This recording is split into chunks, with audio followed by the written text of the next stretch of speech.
estate true intelligence. Today, the topic will be foreclosures.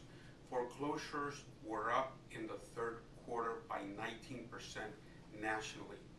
There are 10 depressed cities in the United States, and we know that in California, Stockton, Merced, Modesto, and Riverside have about 40 to 50% of all of the loans are underwater. You heard right.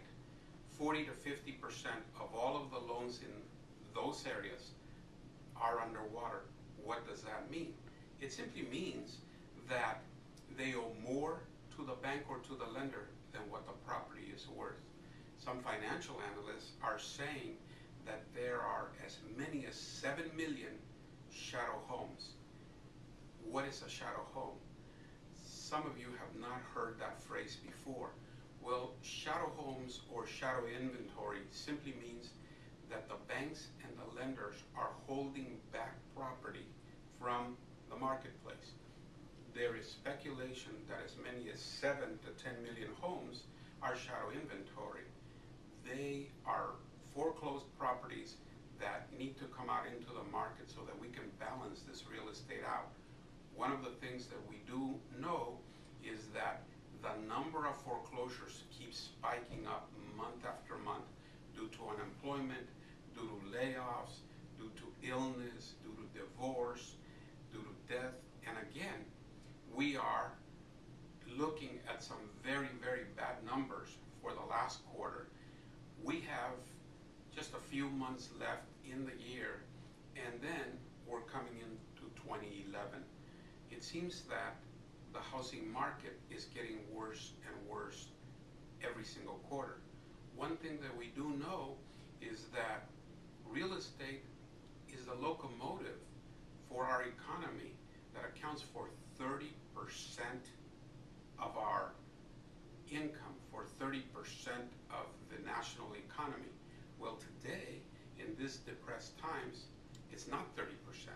It is closer to 5 to 7%. That's a huge difference. For our economy to get better, we need to jumpstart the real estate locomotive. We need to get real estate back on track so that the economy can get better. You have heard stories every single day on CNN, on Channel 7 News, on all of the major cable channels, that there are foreclosures nationally, that the foreclosure market is still very, very depressed, that the number of properties that the banks are taking back are unbelievable numbers. And yet, we do not have a clear-cut plan to stop this foreclosure machine. The banks need to be more proactive to help the American homeowner, to help the American investor deal with this national crisis. Foreclosures are going up, the level of confidence is going down. In previous years, when a homeowner or an investor made a payment on a mortgage, they got two distinct benefits. Number one, they made the payment, their principal balance would go down and their equity would go up.